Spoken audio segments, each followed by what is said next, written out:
I'm Evan Feigenbaum. I'm Vice Chairman of the Paulson Institute, and I'm delighted to welcome you to actually the last of our series of Contemporary China Talks this year. This is, Evan, for your information, this is the seventh or eighth in a series that we've done where we've had a lot of people come through. We've covered everything from economics to intellectual history in China to doing business.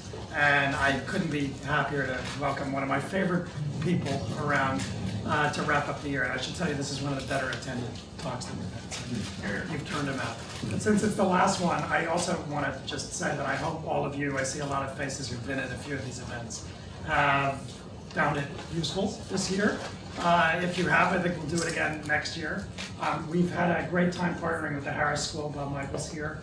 And since Dean Colm is stepping down as dean, I should also thank him. This was Colm's idea, suggested to us that we do a China series on campus. And so as he moves on to his next thing, I should thank Colm and Harris and everybody at the University of Chicago that's worked with us. For those of you who don't know us, the Institute, we're on campus, but not of the campus.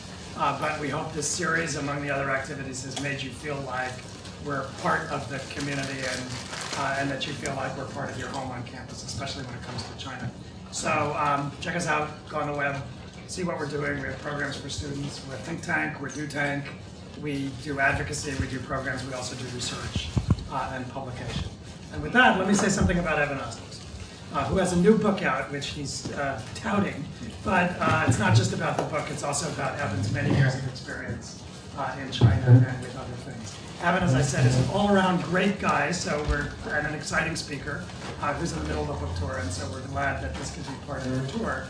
But I'll also say that you've had a pretty interesting set of experiences, right? You started in China with the Chicago Trib, back when regional papers actually had foreign correspondents. You're talking about this on the way over. The Tribune, the Baltimore Sun, the St. Louis Post-Dispatch, they used to actually send people overseas. So that seems to be a bygone era, but you're a legacy of that era. Plus it gave you some Chicago ties as well.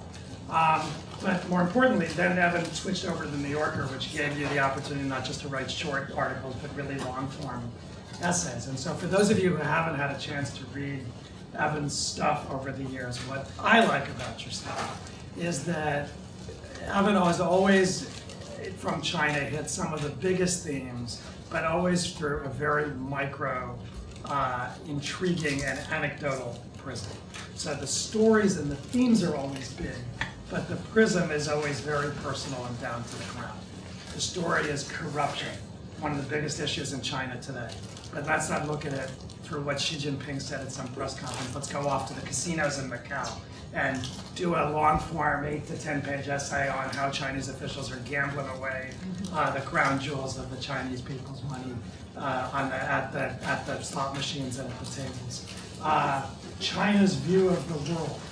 What could be a more important subject at this time? There are all these highfalutin books about Chinese foreign policy, but that's not how Evan did it. Evan joined a Chinese package tour to Europe and tooled around with Chinese tourists for 2 weeks, looking at how Chinese people actually see the world and interact with the world. And your other stories on the railway scandal or on science and technology and the environment in China, you just, I think, more than any journalist I know, have had a knack for making the big stories much more real through a first-person prism, but also through the prism of ordinary Chinese.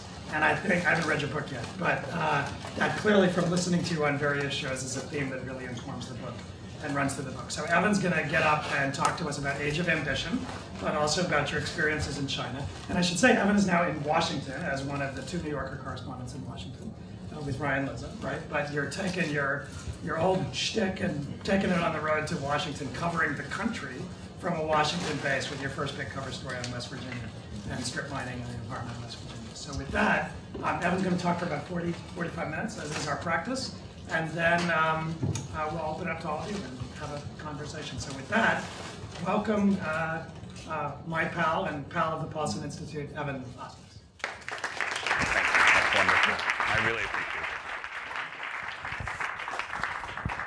it. I've often said, that I'm the second Evan in China studies, and now you know why. It's because of Evan Feigenbaum comes first. Before I say anything today, I do want to say a special thank you to the Paulson Institute, to Evan Feigenbaum, to Damien Ma, and to Henry Paulson for having me in today.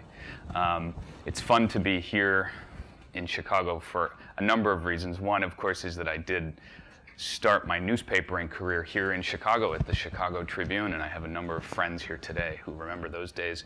But also, if you'll indulge me in one bit of family history, an oddity is that the Paulson Institute happens to sit literally right next door to the house that my grandmother grew up in. So I'm feeling nostalgic when we walked into that house. I said, well, that's got to be good. A Buddhist would tell me that's got to be a good sign of some kind. So being here in the United States after 8 years in China, people often wonder, what does it feel like to be in China these days? What does it feel like to write about this country in all of its complexity? And I'm often reminded of a comment by John King Fairbank, who was a great China scholar at Harvard, who said, and I'm reading from his work, "China is a journalist's dream and a statistician's nightmare, because," he said, "it has more human drama and fewer verifiable facts per square mile than anywhere else in the world." I should tell you, when I reported that comment to the New Yorker's fact-checking department, they didn't find that amusing in the slightest. He said that in 1947, and I can tell you that today it is every bit as true as it was back then, except China is all that much more important to us as Americans, I think, as people around the world. It now feels like it pops up in our conversation all the time, whether we're talking about the American political model or the possibility for American power abroad or the future of our economy or the way we educate our children and the kinds of values that we have in the United States. So there is a sense that even though China has been important to us for a long time, it is now suddenly and urgently, I think, much more important. And just the news this week is confirmation of that. And we can talk more about that later. In China today, the challenge is keeping up with the sheer pace of change, the pace of transformation. And it moves so fast that when you're there, oftentimes it's easier when you first arrive. Because when you've been there for a day and you have a snapshot of it, you look around and you say, you know, I get a feel for this place. I can feel perhaps a column that I could write about China. And then after you've been there for a week or a month, you say, you know, I see a book to be done here. And then after you've been there for a year, you realize you can't write anything at all because you've discovered just how much you don't know about what's going on and how much you have to get your arms around. And that's the challenge, is keeping up with China's changes as fast as they occur. I want to start today by reading from the first page of my book, Age of Ambition, which I think will frame the conversation and the way that I look at the country. Whenever a new idea sweeps across China, a new fashion, a philosophy, a way of life, the Chinese describe it as a fever. In the first years after the country opened to the world, people contracted Western business suit fever, and Jean-Paul Sartre fever, and private telephone fever. It was difficult to predict when or where a fever would ignite or what it would leave behind. In the village of Xiajia, population 1,564, there was a fever for the American cop show, Hunter, better known in China as expert detective Hung Te. When the show appeared on Chinese television in 1990, the villagers of Xiajia started to gather to watch Detective Rick Hunter of the Los Angeles Police Department go undercover with his partner, Detective Dee McCall. And the villagers of Xiajia came to expect that Detective Rick Hunter would always find at least 2 occasions to utter his trademark phrase, "Works for me," though in Chinese he came across as a religious man, because "works for me" had been mistranslated as "whatever God wants." The fever passed from one person to the next, and it affected each in a different way. Some months later, when the police in Xiajia tried to search the home of a local farmer, the man told them to come back when they had a warrant, a word that he had learned from expert detective Hung Te. So why am I talking about a single village of 1,500 people and its idiosyncratic relationship to a television show 25 years ago? Well, and I think Evan touched on this in the introduction, in many ways, when you're dealing with a country that is as contradictory and as vast as China is, I have found that it is immensely valuable and important for us to understand what it feels like to be Chinese. What is the lived experience on the ground and in the kind of microscopic detail that we can do in the New Yorker and elsewhere. When I came to China in 2005 and started studying it in the 90s, I'll talk about that in a second, I was accustomed to seeing it in broad strokes, in these vast sweeps of change in politics and economics. But actually, up close, of course, it was this intimate place. It was defined by these small changes in people's lives, private changes, perceptual changes. And that's the kind of China that I've tried to convey in my writing. This is a book about a way of seeing China. It's about a way of understanding it at this point in its history, and I call that period the age of ambition, because it is defined, above all, by a sense of aspiration. And it's an aspiration that is reflected in two ways. One, of course, is the grand national ambition for China to resume its place in the world, really the place that it imagines for itself, and the place that it occupied for most of the last 5,000 years. That's the place of a more glorious civilization and the one that it imagines and remembers from its own history. But the other kind of aspiration, and one I'll talk about today in more detail, is the aspiration of 1.4 billion Chinese people. And each one of these sets of individualized desires is distinct and potent in ways that they really never have been before in Chinese history. My hope is that by understanding these two kinds of aspiration, these two ambitions in a sense, that it will help us understand some of the choices that the Chinese people are making, both at home when they're making political and economic decisions, but then also in terms of China's relationship to the rest of the world. So when we talk about China today, I think it's useful to remind ourselves where it's coming from, just the ground that it's traveled in the course of the last 2 decades, which is the period in which I've been interested in the place. I first got the China bug, I think probably like some people in this room, when I went into a class on contemporary Chinese politics. And it was 1994, I was a freshman at Harvard, and there was a class on the subject of just China within the last 60 years. And it was this incredible drama. You had these immense, enormous, in many ways tragic figures like Chairman Mao, for instance. And you had civil war and revolution. And then after all, you had, only 5 years earlier, the demonstrations at Tiananmen Square. And that was, and I should point out, we're about to mark 25 years since those demonstrations. This spring, June 4th, will be the anniversary of the crackdown at Tiananmen Square. Those demonstrations, for I think a lot of people, and particularly for a young person at that time, were fascinating because, first of all, the people involved were barely older than I was. But most of all, what was interesting was this was a population that was so clearly torn between the East and the West. At the time, if you remember back to the photographs of those student protesters in the middle of Beijing, they were wearing bell-bottoms, and they had shag haircuts, and they had boom boxes, and they had these banners that had quotes from Patrick Henry that said, "Give me liberty or give me death." And yet at the same time, they sang the Internationale, which is the old Communist Party hymn. And when it was time for them to deliver their demands to the leadership, they did it in the traditional style, down on their knees, and they delivered them to party apparatchiks who were buttoned up in their Mao suits. And they were patriots. These were young people who imagined that what they were doing was in service of the country. So what we saw was this country on the cusp of this much more demanding era, an era of much higher expectations than people had ever had for their country before. And it was captured best by a student protester that spring who told a reporter, "I don't know exactly what we want, but we want more of it." So I flew to Beijing in 1996 to study Mandarin. And the country, I have to say that the city up close was not exactly what I had imagined from television. I had this image of it more like Hong Kong and the neon lights and the skyscrapers. And that was not Beijing in 1996. Beijing was much closer in geography and spirit to Mongolia, really, than it was to Hong Kong. And at the time, to put it in perspective, the Chinese economy was smaller than that of Italy. And the nicest building in town in 1996, when you really wanted to go out and splurge, was the Jianguo Hotel. And the Jianguo Hotel was described by the architect proudly as a perfect replica of a Holiday Inn that he had seen in Palo Alto, California. China today is home to 40% of the skyscrapers under construction worldwide, to put that in perspective. And yet, I loved it. I loved the sense of this country that was unfolding itself, really, in front of us. It was full of risk-taking and boldness, and people were distinguishing themselves in all kinds of new ways in the things they bought and the decisions they made in their lives, and that was fascinating, and it drew me in.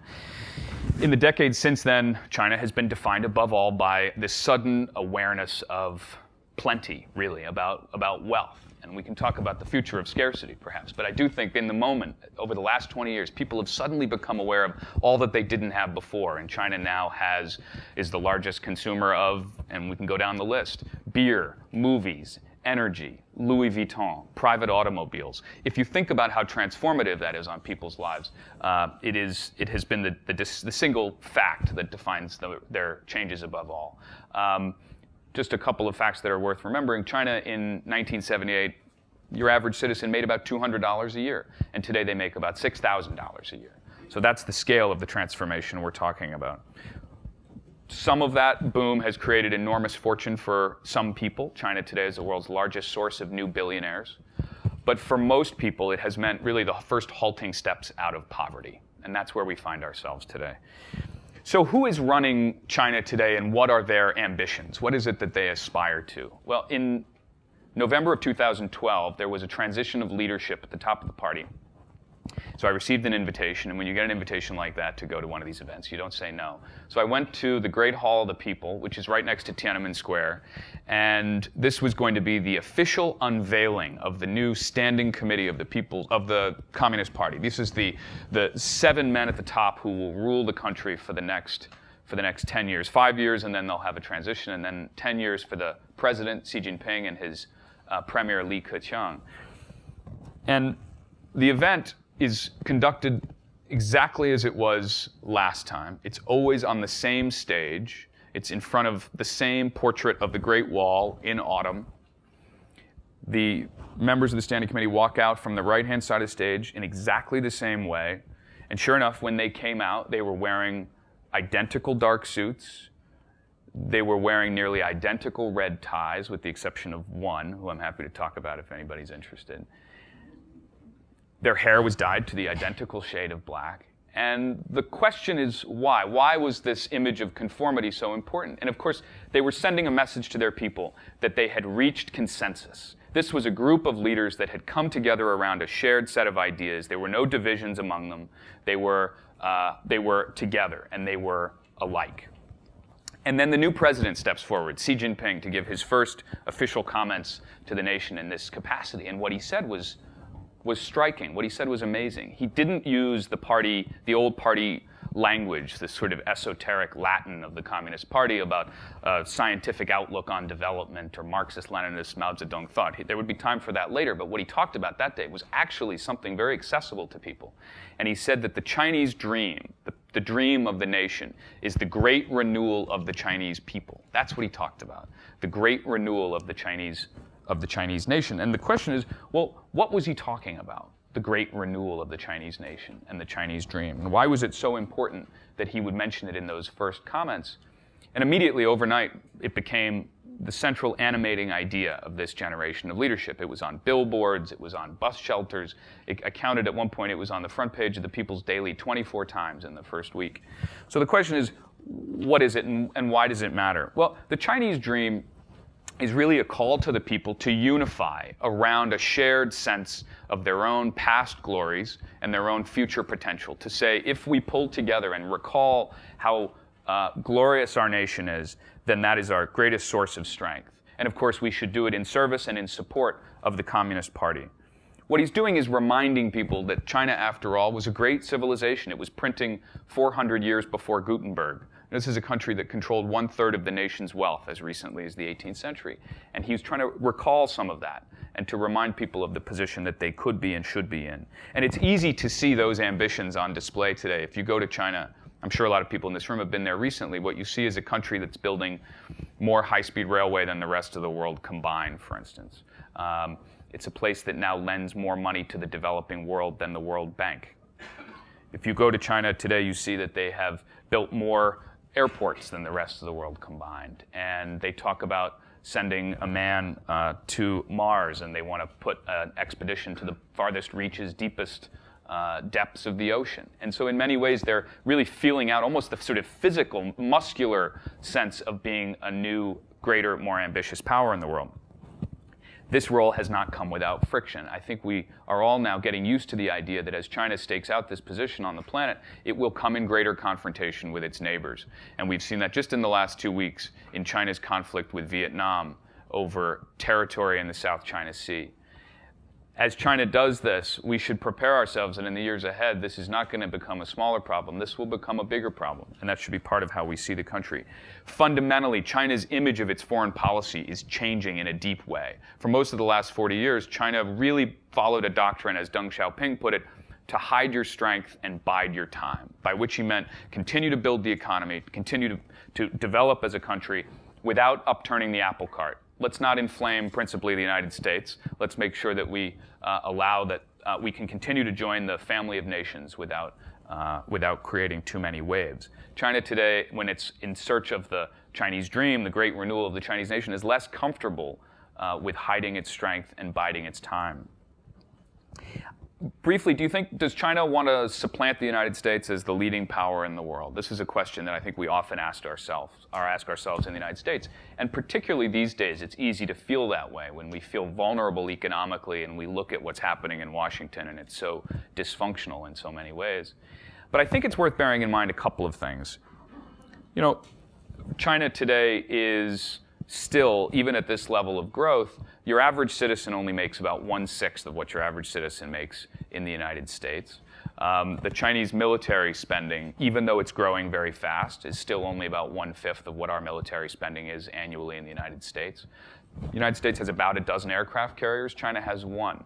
You know, China knows that being the preeminent power in the world is an expensive proposition. You have to police global sea lanes. You have to have the responsibility to take in refugees. You are called upon to take a position in all kinds of international conflicts that China, frankly, was not prepared to take on at the moment. And you saw this just the other day when there was an announcement that on one measure of economic strength, China has now, by some estimates, replaced the United States as the world's leading power in terms of the size of its economy and purchasing power. You would have thought that a country as ambitious as China would have put this on the front page and declared congratulations. That's not what they did. In fact, they disputed it. They said, we doubt the statistical analysis. And the censors said, you can't put this story anywhere near the front page. You got to bury this story. And that's because they don't want to be perceived as number one. Because when you're perceived as number one, as they've watched in the United States, that makes you a target for all kinds of things. So I think an accurate way to describe it is that China imagines that it's now resuming the role of a great power in the world, but in a multipolar world in which there is no longer one single dominant, preeminent power. So then, if we now have a sense of what Xi Jinping and the leadership's vision of the Chinese dream is, the great renewal of the Chinese nation under the leadership of the Communist Party, I think the question we want to be asking ourselves is, do his people share that dream as well? Is that the same understanding that they have for their aspirations?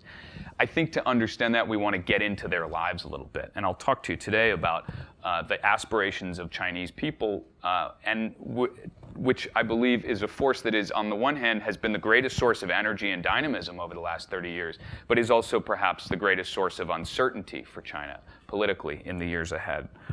I think it's useful just to remember that individual aspiration and the individual at all is really not a subject that deserved much attention in Chinese history, philosophically.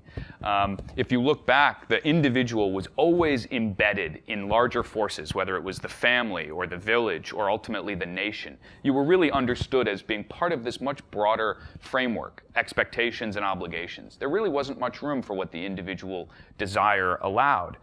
If you look at the art, for instance, the most famous painting of the 11th century is by an artist named Fang Kuang. It was called Travelers Among Mountains and Streams, and it was this great mountainscape with gorgeous cliff faces and rivers running through it, and the only people in the frame, and this is really one of the most famous Chinese paintings, the only people of this is a tiny little horse caravan running between the mountains. And in some ways, the message was clear to anybody who saw that, which is remember where you fit into the broader scheme of things.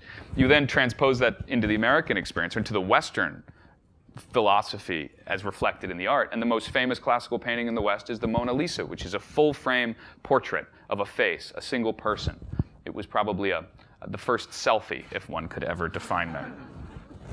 So historically, even the word ambition itself was a pejorative. It was a negative thing. If you were described as being ambitious, that could be ruinous for you and your family. And the word in Chinese is ye xin, which is literally wild heart. And if you were said to have a wild heart, that meant that you put yourself above others and that you put yourself before the group.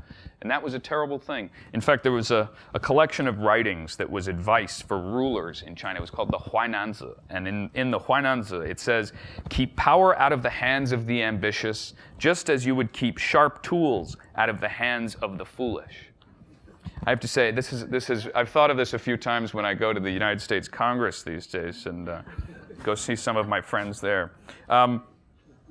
For much of its history, the pressure to conform, the pressure to put your ambition beneath that of the broader group was really the dominant fact of life in China. And it reached its most intense, most vivid illustration, of course, during the Cultural Revolution, when any step outside of orthodoxy was dangerous and could undermine the stability and future of your family.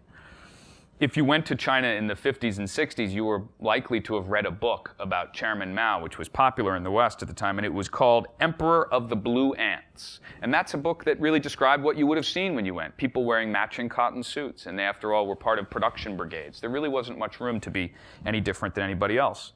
And if you stepped out of line during the Cultural Revolution and made yourself distinct, you suffered for it. And I want to read you briefly from the writings of a physician who suffered terribly during the Cultural Revolution. He was sent out west to far western China. His wife committed suicide, and he was asked later about the lessons. He said, "To survive in China, you must reveal nothing to others, or it can be used against you. Let your public self be like rice in a dinner, bland and inconspicuous."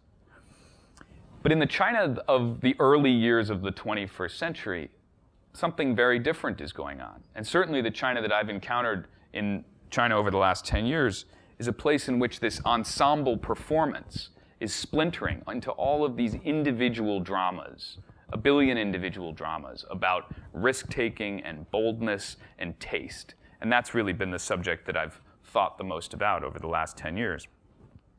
If you want to understand when this began, it began really at the moment when Deng Xiaoping set his country loose on the free market, 1978, when they said it's time to begin unwinding the collective farms and factories.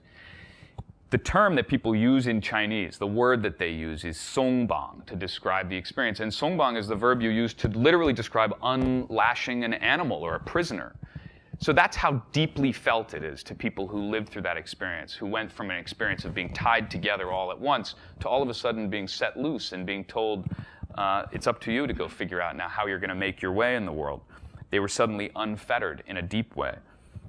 And as they were, autonomy of one kind or another crept into people's lives almost overnight. In some cases, in the past it had been illegal to get a second job, to moonlight, because after all, your time belonged to the state. You should be devoting yourself completely. Overnight, all of a sudden, so many people were looking for work that there was a boom in the business card industry, for instance, because people had to identify themselves individually and explain themselves to others.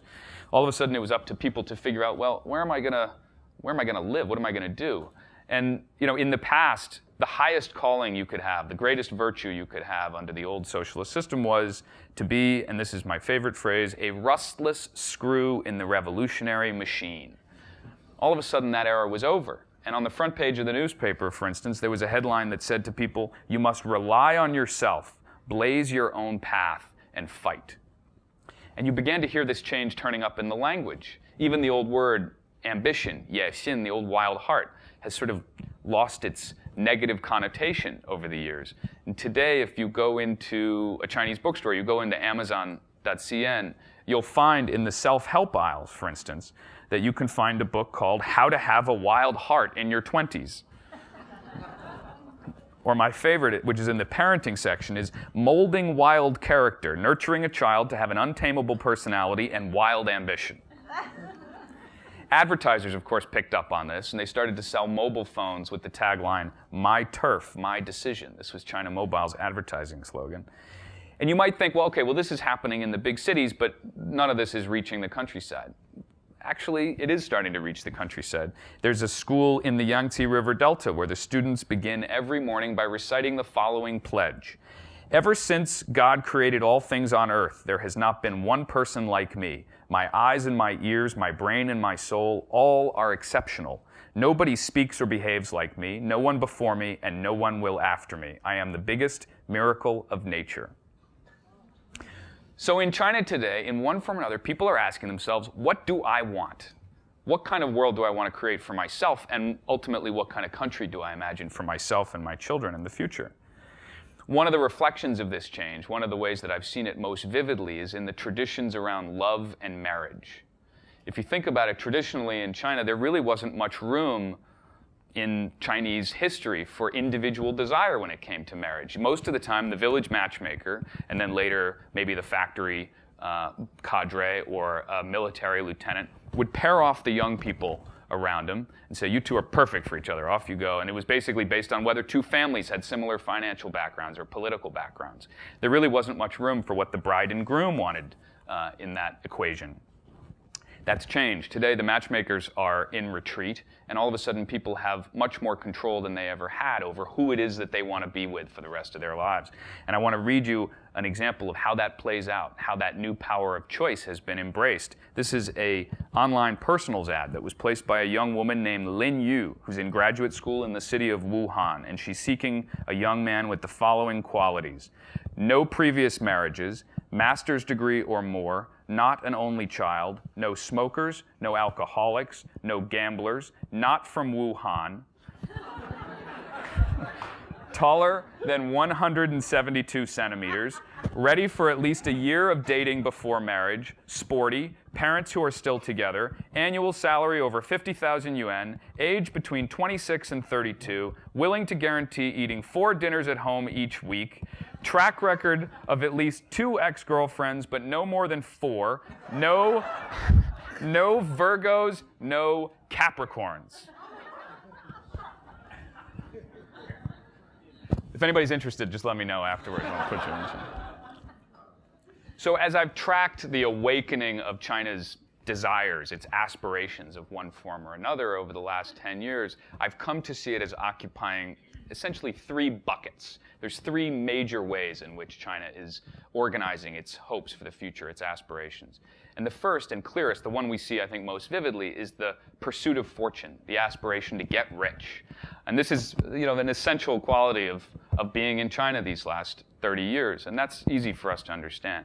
And as people have begun to get rich, as they've accumulated a little bit of property in their lives, something they want to protect, they start to realize that there are all these threats out there that could take my property away, and I need to understand a little more about the world around me. I need to understand who's setting the rules in my society, who's making policy, who's defining who breaks the rules, who's figuring out where power resides. And that is, in the end, a search for information.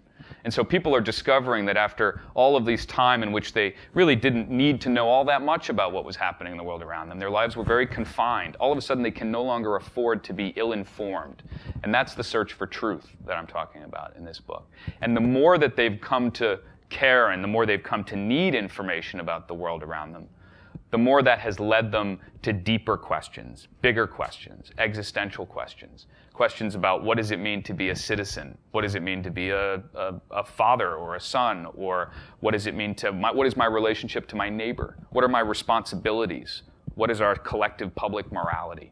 These questions, which ultimately are questions about faith, not necessarily religion, but it could be philosophy, but it's really about a search for meaning, about trying to understand what it means to be a Chinese person today. That's the search for faith. And one process has led to the next, to the next, and to the next. And I want to talk to you about just a few of the people who I've followed over the years who I think make this clear, make this vivid to us. We talked a little bit about marriage and love, right? There was a woman who I met when she was just out of graduate school, whose name was Gong Haiyan.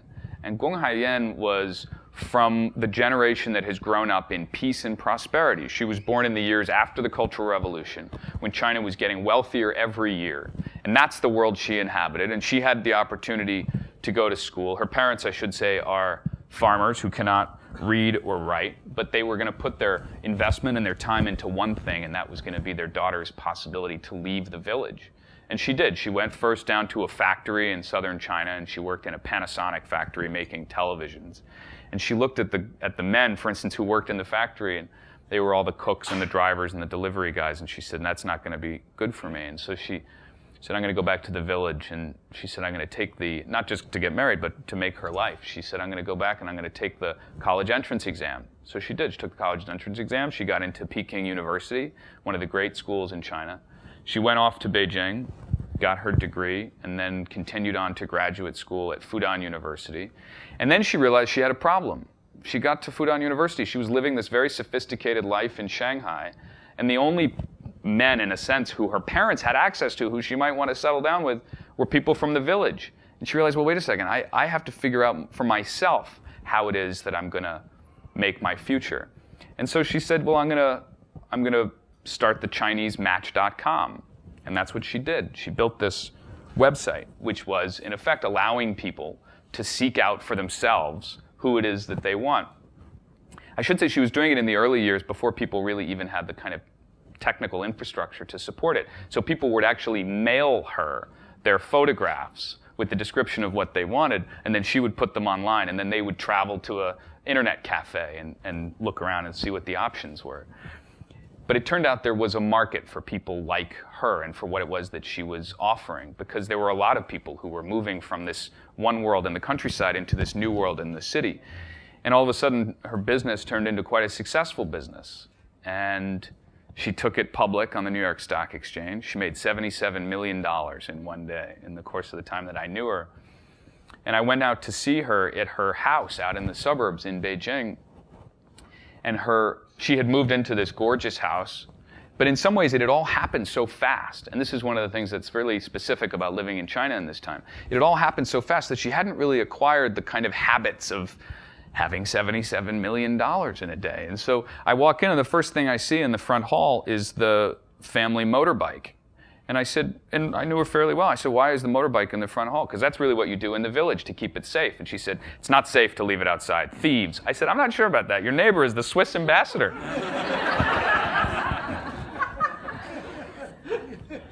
So, she's been involved in the pursuit of fortune in very clear and quite vivid ways.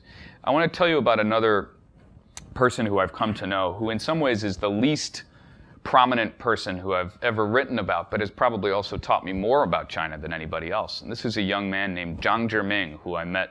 He goes by the English name Michael. And I met him when he was working as a security guard on the edge of an English language training camp in China. It's a program that's very popular that's called Crazy English. And it's a program that helps you learn English.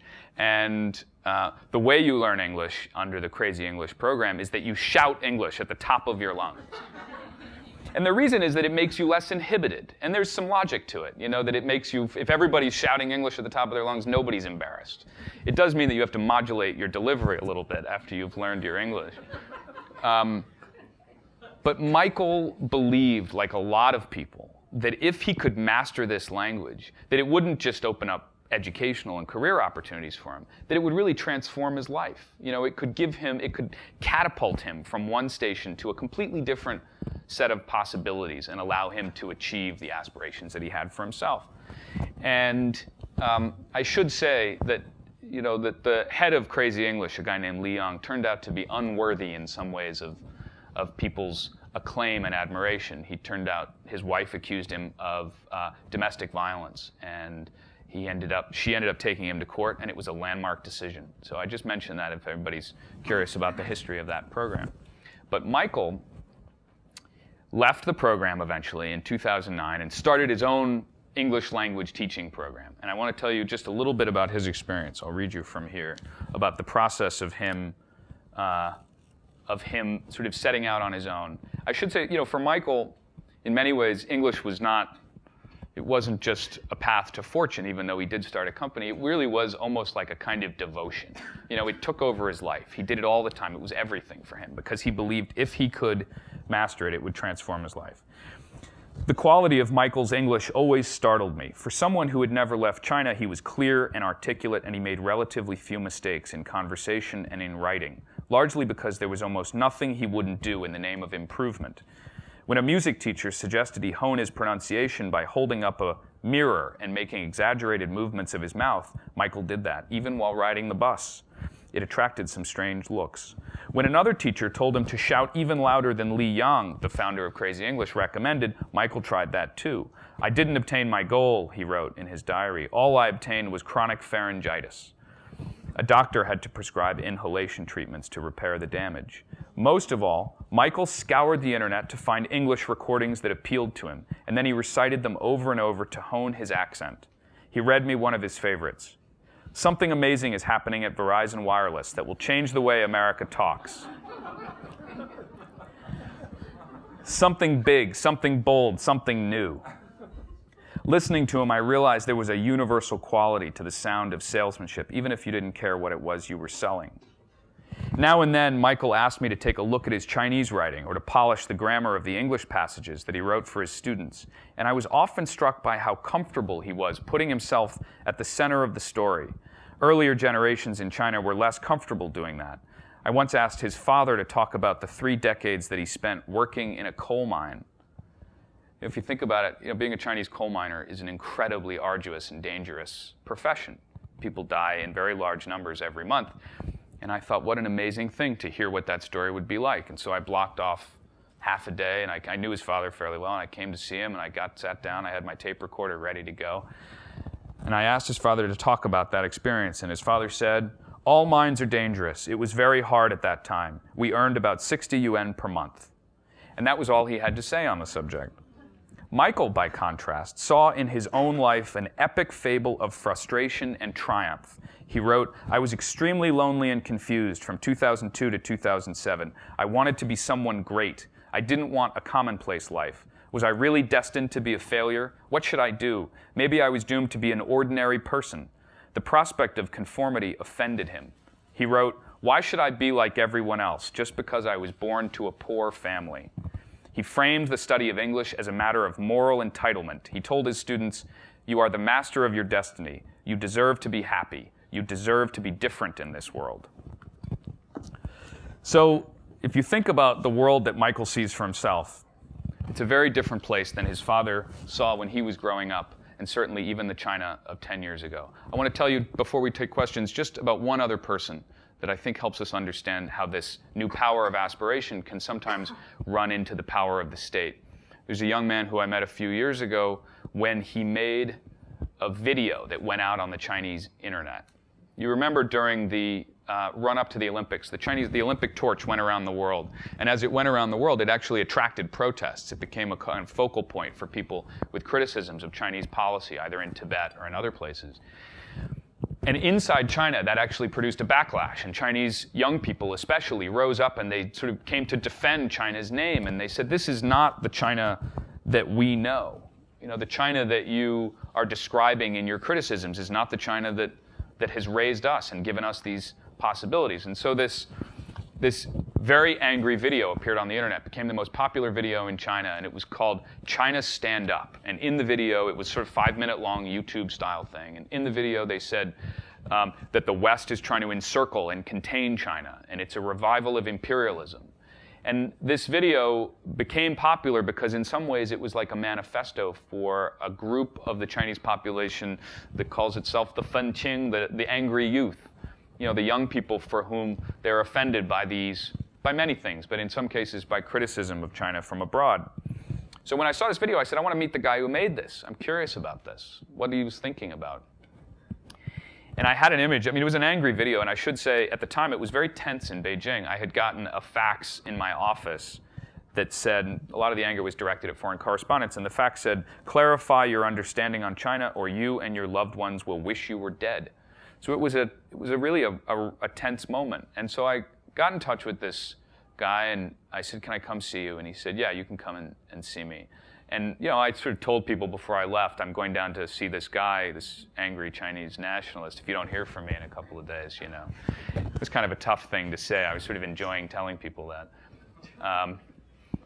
And then I go down to Shanghai, and his name is Tang Jie, and the first thing he does when I get out of the taxi is he tries to pay my taxi fare. And he was dressed basically the same way I was, blue shirt and khaki pants, and he was studying Western political philosophy. He speaks English and German, and he was studying ancient Greek and Latin. And I said, well, what are you studying in Western political philosophy? And he said, well, I focus in my dissertation on the subject of phenomenology and the work of Edmund Husserl. He said, you're familiar with phenomenology? I said, of course I'm familiar with it. All Americans are familiar, deeply familiar with the work of Edmund Husserl.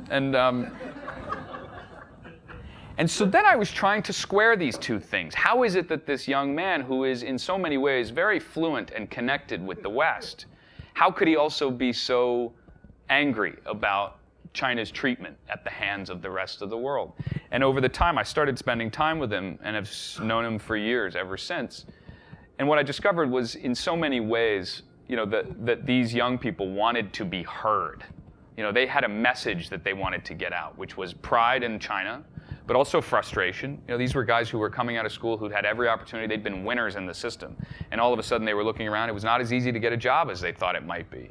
And they were frustrated by that. And it was easy for them to look abroad and to blame, for instance, the international economic system, or to say that it was the West that was trying to contain China and keep China down. And so they attached, in many ways, their anger to the West. But I think if you want to know whether this gives the Chinese government, whether this reassures the Chinese government, or whether it unnerves them, it's important to know the last part of Tang Jie's story, which is, after he made this video, it was so popular, in fact, that he started a company. He attracted venture capitalist funding, and he started what he called the Chinese nationalist YouTube.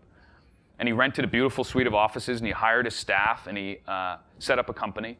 And it was going very well. And in fact, it was going so well that as they got bigger and more ambitious, in a sense, they started taking on other subjects. And one of the things that offended them as patriots was corruption. And they'd say, look, these low-level Chinese officials are not living up to the standards that the Chinese people set for them. And they would criticize them very harshly on their site. And they also started to say, well, there are people in the Chinese political class who are not true patriots, who are not standing up for what we believe to be the right way of expressing the Chinese future. And so all of a sudden, the Chinese nationalist YouTube wasn't looking quite as docile and obedient as it might have when it first started. And in the spring of 2011, the Chinese government shut them down. It closed down the Chinese most patriotic website. And, for Tang Jie, this was a problem. He had rent to pay. He has a wife and a baby. He has staff to pay. I went and saw him at his office, which was right next to the Baidu headquarters in Beijing. Beautiful place. And I said, so how is it that the most patriotic man in China got censored? And he said, well, I think they've gone too far in this case. I think they've gone too far. But it hadn't shaken his faith, really, ultimately, in his belief in China's glory and in China's future. But I think in his story, we see the crux of the problem for China. And that's really the subject of this book and what I've been thinking about, which is that the power of individual aspiration comes up, eventually, runs up against what the limits of an authoritarian system can accommodate. It is, in the end, a rigid system, and it's one that seeks to maintain control and to define what is possible. If you are giving the Chinese dream to people, it's not up to them to define what it is for themselves. And that's the collision that I think China will contend with in the years ahead, the collision between aspiration and authoritarianism. Thank you very much.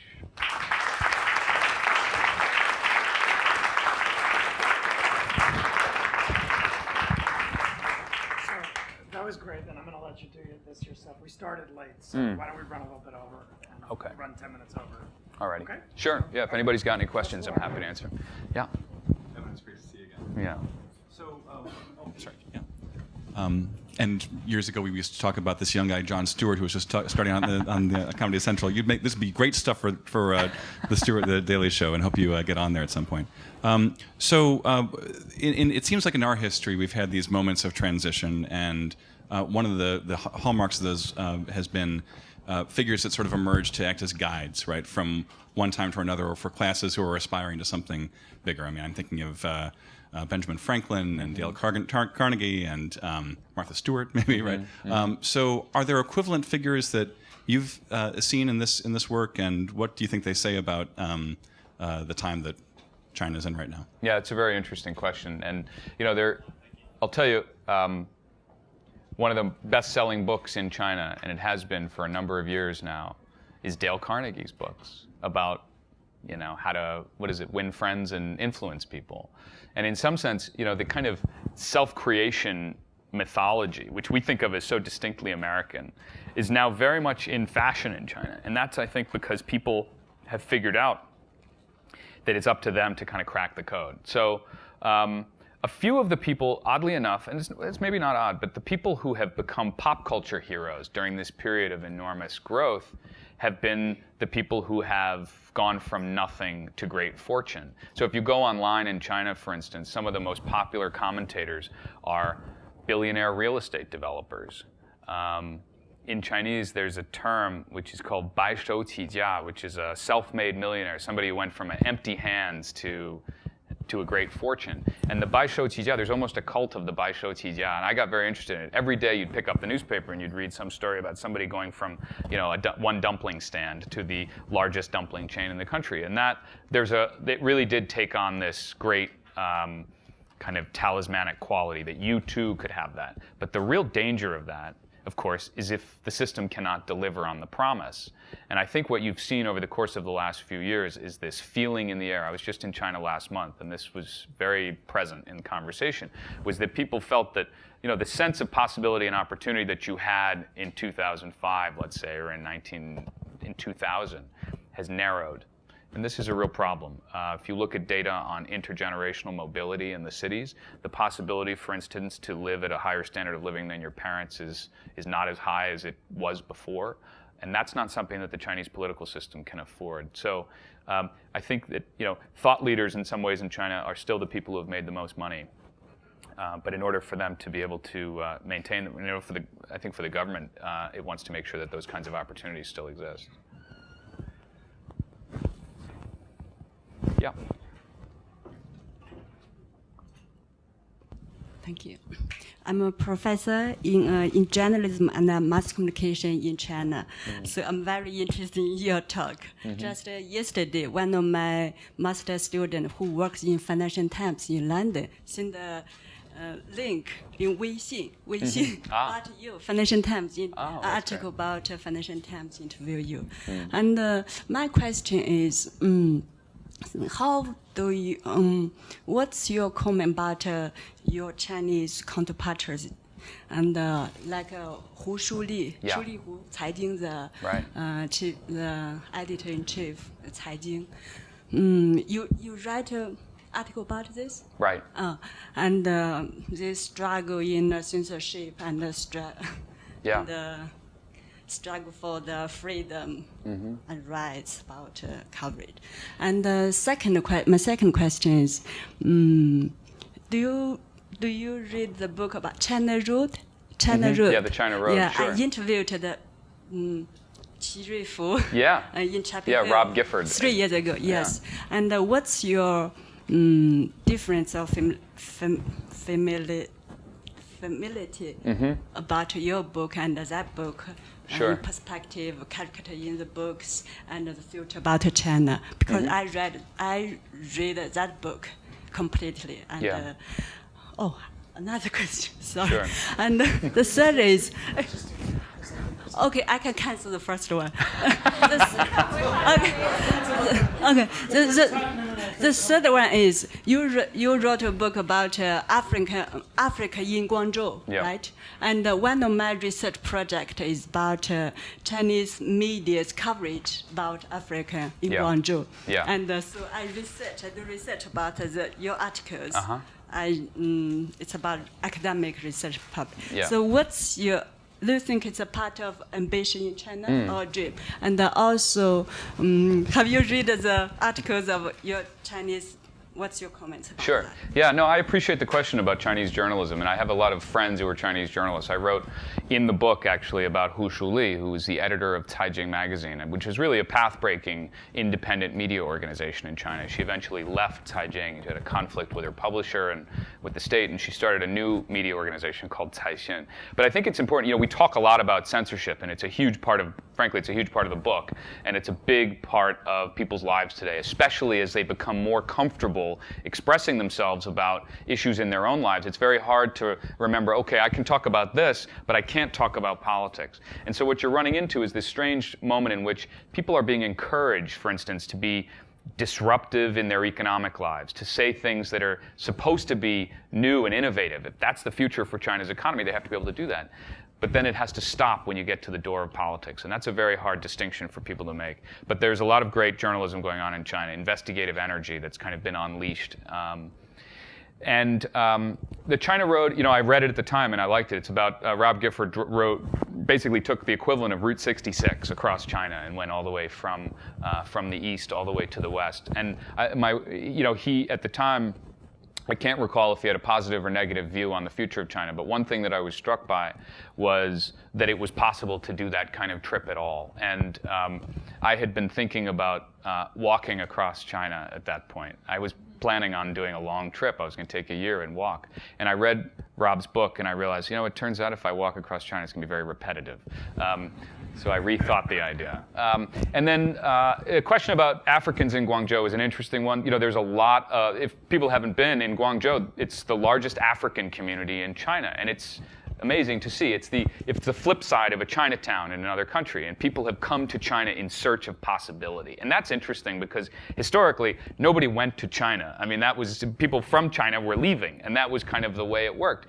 But there were people, for instance, from Nigeria for whom China was the new promised land. But I think it's been very hard for them there. It's very hard for them to ultimately get integrated into Chinese life. And that's because the country is not, to this day, philosophically oriented to take people in a long-term way. You can be in China, you can visit China, you can live there for 10 or 15 years, but you don't become Chinese. And that's a deep fact. I think that's a big fact about China in terms of its potential integration with the rest of the world and its ability to, in a sense, attract the best talent from around the world. Yeah.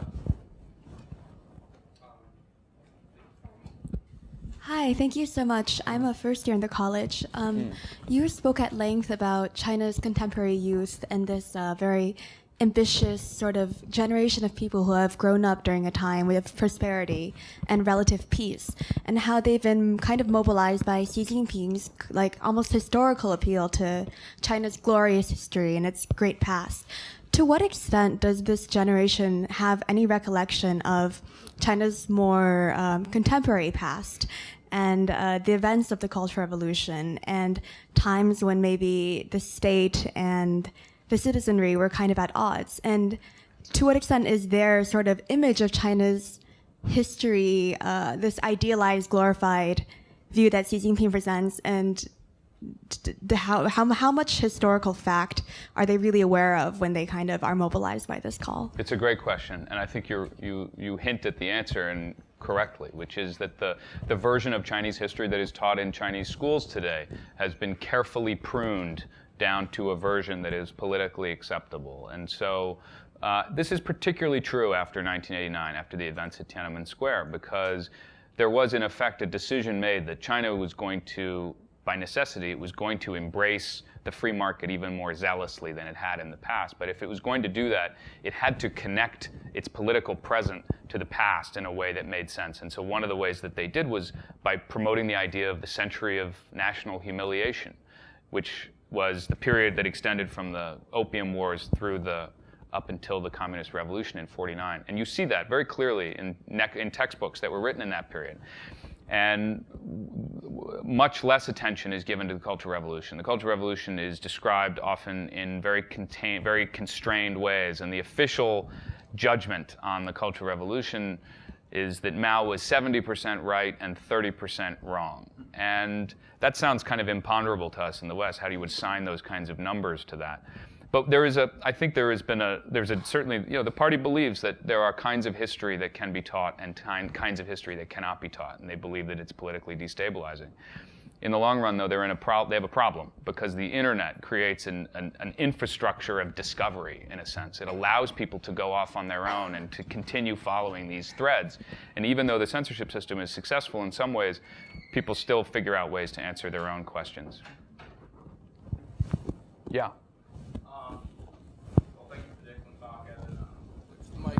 So you mentioned that, by some accounts, the Chinese growth machine is slowing.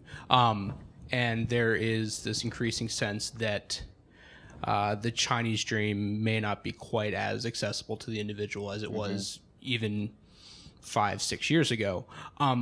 Where do Chinese people place the blame for that? So, in the U.S., it's the bankers, it's the 1%, it's capital in the 21st century. The system has been rigged by people who, the census system has been rigged by the people who benefit from it the most.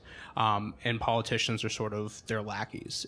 Do Chinese, how does that sit with that kind of cult of the self-made millionaire? Yeah, it's a good question, because right at the moment, there is a debate going on in China about who is responsible for this narrowing sense of opportunity and possibility.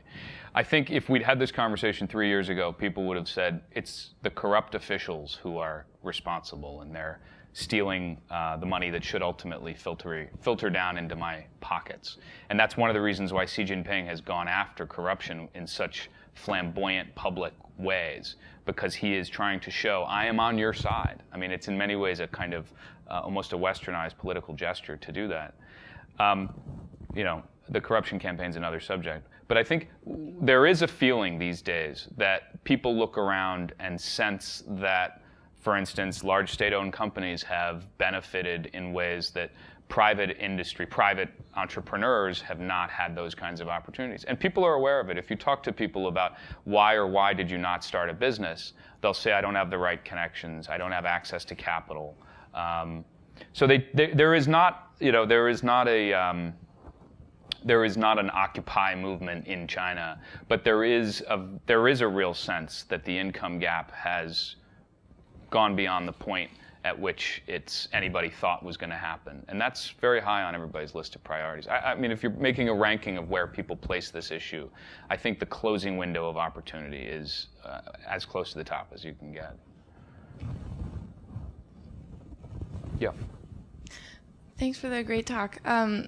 So as a journalist and a writer, your emphasis is more on exploring China, but as a journalist writing in English for American publications, part of your project seems to be bringing that information or bringing that boots on the ground view back home to America, or for people to understand what's going on. So I found it really intriguing, especially in terms of language, your description of the obsession or fascination with learning English and seeing that as a way to a new level of life. And so in what ways have you seen that, or to what extent have you seen that same kind of interest in China rising on the other side? Obviously these events, and there's a growing interest in China all the time, as we know, but I'm just interested to hear your perspective on that coming from the other side. Yeah, it's interesting. When I started studying Chinese, it was 1995, and back then, if you were studying Chinese, it was probably you were a bit of an oddball. It was not exactly a pre-professional track. It was the kind of thing you took if you were interested in the poetry, or interested in the art, or you were interested in language. If you were smart, you were taking, at that time, everybody was, they were taking German or Japanese. And there's been this real shift. And now, oftentimes, the people who are taking Chinese have a very clear sense of where that can take them. And they say, if I do things right, I'll be working for a private equity firm in Beijing in a few years. So there's been a real shift in that sense. I think, it's a wonderfully healthy development that people are studying Chinese in America. And oftentimes people will ask, should I really be studying Chinese? Am I ever going to speak it as well as my counterparts are going to speak English? And I don't think it's always about that, because oftentimes I'll do interviews in Chinese, but then there are also times where I might do an interview in English, if that makes sense.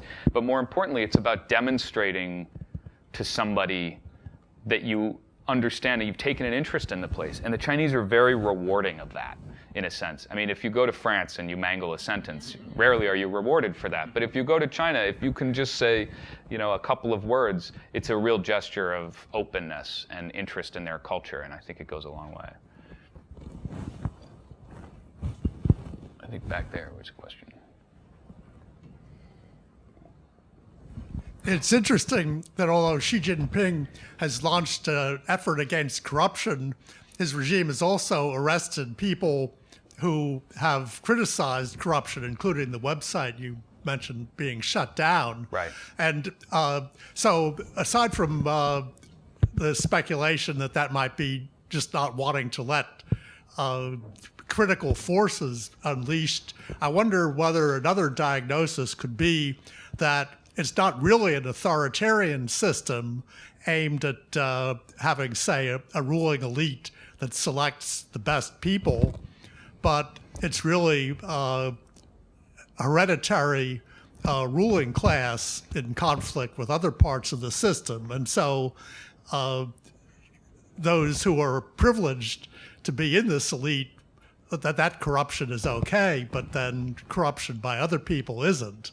So that attacks on corruption is really a way of getting rid of political rivals, not really attack on corruption itself. I think it's true that this corruption campaign has a very political quality to it, and it is an opportunity for Xi Jinping and his peers to get rid of political obstacles, and you've seen that certainly at the mid-level, and I think also at the senior level. It's funny, you mentioned hereditary rule, which is usually not part of a conversation about contemporary Chinese politics, because after all, it's not a place that is supposed to be defined by hereditary rule. Though actually it's true, if you look at the composition of the Politburo today, it has a higher proportion of the offspring or family members of previous leaders than any previous Politburo. And I think that's worth keeping in mind. By and large, though, I think the reason why they went after people who are taking on the corruption mantle, on the anti-corruption mantle on their own, is because it's about control. And I think this is where it's the heart of the matter, is that they are seeking to accomplish things without relinquishing control. And I think that ultimately is the limit on what's possible for this form of government. Because in the end, what you have to do if you want to unleash the greatest dynamism in your economy and in your society is let people do what it is that they do best and what they want to do. And at the moment, they're not willing to do that. And I think, they said to people, we're going after corruption, but we're going to go after it. You're not going to go after it. And that, in the end, that's not a sustainable argument. Last question, right here. Just following up, it's such a great topic. So are you cynical about the anti-corruption campaign? Is it about control of the people to give them this poster campaign that's a sham? Or is it about controlling officials? I think it's about political survival. I mean, I think it really is. They looked around and they realized their single greatest weakness, vulnerability, was that they were perceived as moving in the direction of kleptocracy, and they had to get that under control. And so they said, we're going to go after it in this very visible way. But I think, in a way, what you're seeing is that Xi Jinping has decided that if we're going to maintain, the central organs, the heart, the lungs, the liver of the party, it means withdrawing support from the outer appendages, the places that ultimately are not vital. And that's what you've seen in a way. What they've done is gone after officials who either don't have the sophistication to hide what they're taking, or are doing things that are so spectacularly corrupt that it harms the reputation of the party. But I have no illusion. This was not about an act of sudden awareness and epiphany of transparency. This was about political survival, coldly calculated. And I think it was he had to do it at the time he did it. But it opens an entire new conversation, which I'm not sure he wants to have, which is, how is it that they got so corrupt? How did this happen? It's not a few bad apples. It seems to be when it's this broad and this deep that there may be a systemic reason. Thank you, everybody. Before you walk off stage.